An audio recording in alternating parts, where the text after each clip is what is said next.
Good morning. I wrote a ghost play once called Genevive Stickney's Ghost in the year of 2013. Apparently, there is a ghost named Genevieve Stickney who hanged herself within her home elevator back in the 1940s, and later on, then her home turned into the Bowers Harbor Inn, and it became a culture visit.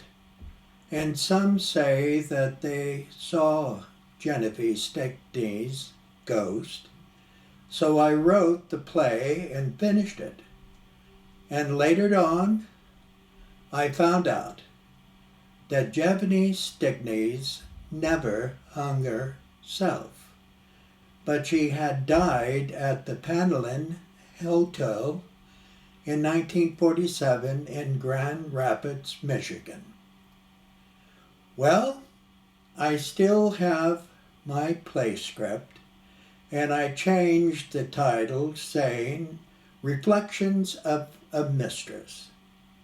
The three principal actresses is Genevive Stickney, Frances Wellington, and Marybeth Hazelworth.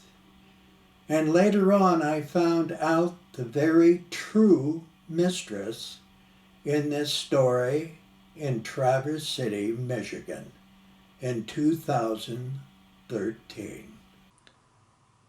Act 2, Scene 1. The stage is dark. A dim light appears as Frances slowly enters with a loose robe. She is disturbed by something in the middle of the night and stands with her arms folded, looking out the window. Brian enters, wearing a t-shirt and pants as he stands upstage. Can't sleep? No. What's wrong? It's Genevieve. I can't stop thinking about her. Oh, it's early. Let's go back to bed. I don't think I can. Let's have some coffee and talk then. It's too early for coffee, but I would like to ask some questions. Hey, that's my territory. Do ghost hunters always sleep with women on the first night? What kind of question is that? Do you? Do what? Is this just another part of your interviewing style? No. There are two of us here, you know. And I didn't drag you into your bedroom last night. No, you didn't. I took you there. Yeah, you did. I have never met anyone like you before. Is that good or bad? It's good. You're the first man since my husband passed away. Where did you grow up, Brian? Why do you want to know that? I'm just curious. All right. It was a small town of Glen Ellen, just outside of Chicago. What was it like there? Why is this so important to you? It's how people get to know one another. And besides, it's my turn to ask some questions. The summers were hot as hell there, but it didn't keep me from playing stickball in the streets. What about in winter? There was a little frozen pond where my buddies and I played hockey, and there were always girls skating and laughing at us, making us fools out of ourselves. Yeah, I loved that little town in the winter time. It reminded me of a Christmas card. Do you have any brothers and sisters? No. What were your parents like? It was just me and my mom. What was your mom's name? Margaret, but I called her Meg. What was she like? Why do you want to know that? It's because who a mother is says a lot about her son. She worked as a telephone operator in the day and occasionally waitressed at night. The house was always clean and there was always something good to eat in the fridge. Meg had me wash and iron my clothes, and she said to me once, "Now you know what it's like if you ever ask your wife to do it for you." She was really something. Brian, what happened to your dad? He left after I was born. She once tried telling me about him, but I said I didn't want to know. Meg was my whole world, and I wasn't curious knowing someone I didn't miss.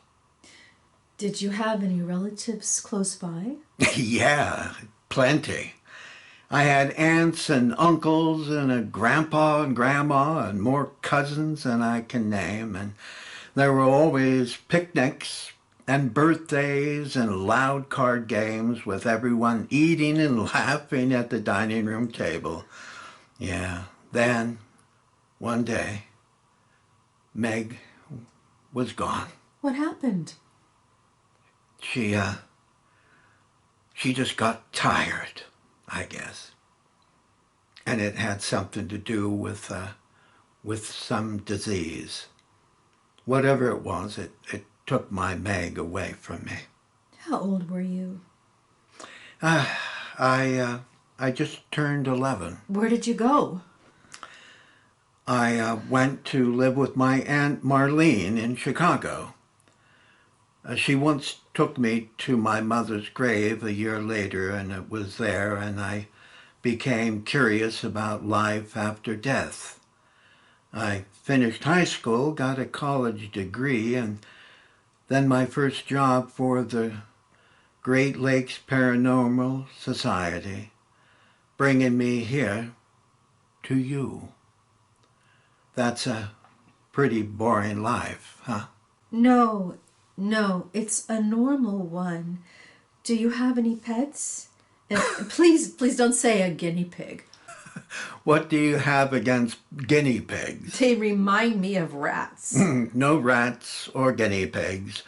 Just a big orange cat I called Benny. Are we done? I'll let you know. What's your favorite food?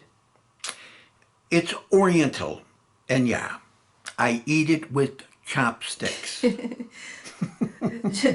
Do you have someone in your life?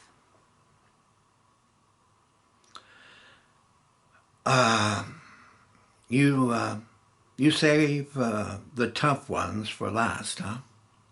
You don't have to answer. No, this is an easy one. There is a special woman in my life. There is? Yeah. Her name's Bridget Rollins. I don't need to hear any more. We've known each other for 5 years. Brian, please don't. Why not? It's your business, not mine. And I don't have anything else to ask. Francis, look at me. Bridget's my piano teacher and amateur shrink. You play piano? Yeah. She's just a good friend. Someone to tell my problems to. And Francis, I haven't found that special person yet. Thank you. You're welcome. And is that it? Yes, and I have an idea. If your ankle's better, a drive to Mackinac Island would be a wonderful trip. It's only 2 hours north of here. Are you feeling adventurous? Yeah, it doesn't feel so bad. Is that a yes? Why not? Let's do it. I'll make us a picnic lunch, and we need swimming wear. The water is lovely this time of year. I'll go check in Thomas's drawer to find you a suit. Wait, hold in, Francis. I just remembered I'm due in Chicago this afternoon. They need my article for their issue. Call and arrange a new arrival time. No, the editor can be a real ass if you don't turn your copy in on time. Trust me. If there was, I'd be on the phone right now. Well, just call him and tell him about your ankle. People have accidents, don't they? Yeah, but I can't let them down over on my own personal needs. What about mine? What are you saying? Well, if you need an explanation for what our evening meant, then I'm lost for words. There has nothing to do with you. This has everything to do with me.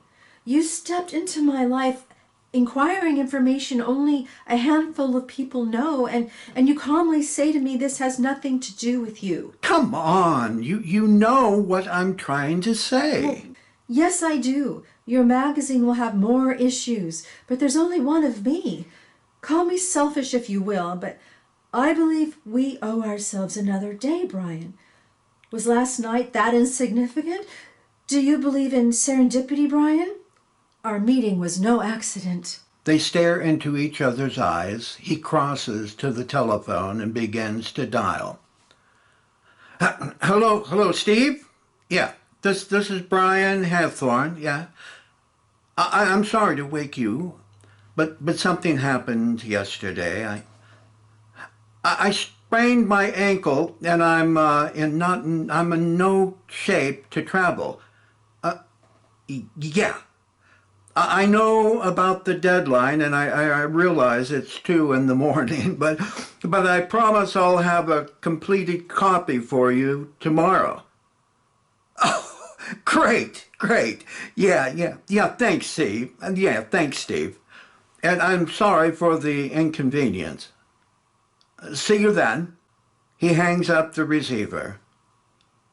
I have a question, Francis. I have a story to write, and I need to wrap it up. Do I have your full attention so I can be confident I still have a job? Yes. Good. And one other thing. What we shared together last night. I ain't a virgin, Francis, but I've never felt this good. They kiss. We've got work to do. You're damn right we do, and an angry ghost to free. What do you want to know? Brian picks up his pen and notebook. The Stickney house. What was it like when you got there? I remember the first morning was quiet, and I dressed and I went downstairs. I walked through different rooms and down a long hallway to a table by a window. As I sat, I watched white swans and green mallards atop the blue water of Traverse Bay. Then I heard Genevieve walking my way. Well, she sat next to me and politely saying, Act 2, Scene 2. At this point, Genevieve enters. Good morning, Marybeth. I've seen you've taken liberties within the house already. I trust you slept well last night. Good morning. Yes, I did. If you're wondering where Charles is, he's never up before 8 o'clock in the morning. He's shy from the rising sun, which happens to be my fondest moment of the day. I'm glad you're up, for now we can take some time to get acquainted. I just came from the kitchen preparing coffee. Would you care for some? Yes, I would, and I too enjoy the morning sun. Then we share 2 things in common. The sun each morning, and my husband's affections. That's a good sign, wouldn't you say? Yes, I believe it is. Brian interrupts. Wait a minute. She just accused you of infidelity with her husband. Were you aware of that? Yes.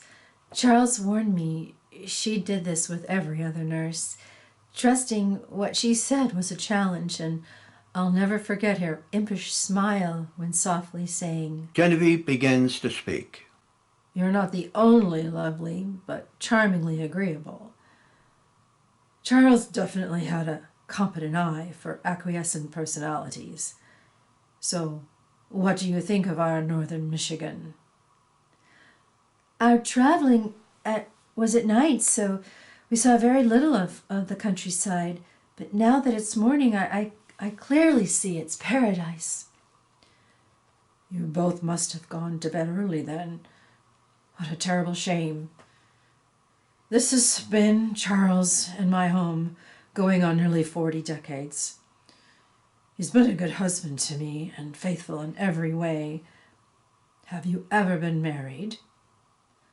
No, but I optimistically look to the future for when I do. They often say, if not married by 30, lessens one surety. What sort of man do you like? I would say an honest one. That's my Charles. He's never lied a day in his life. What made you decide to become a nurse? A pretty girl as you certainly can have any door of privilege and opportunity open unto you. My mother's older sister, my Aunt Maureen Mackenzie, had been a nurse during the Spanish-American War, and on occasion when visiting our household, I overheard her speaking of her experiences. At such an early age, it seemed exotic to me somehow, and it struck me as a perfect fit. In looking back over the years, I've never regretted it. Has Charles shared with you my successful enterprise of growing and canning fruit preservatives? Well, yes. Once during breakfast, he spoke proudly of your accomplishments, and I find it extremely impressive. If you'd like for me to take you on a tour, please let me know. Perhaps later on you may find an interest in it as well. Yes, I think I would enjoy that. Charles mentioned your mother is a divorcee, and that your father abandoned you both shortly after your birth. Forgive me for my curiosity, but I'd like to know what it must have been like for you, knowing this shame and how it personally affected you.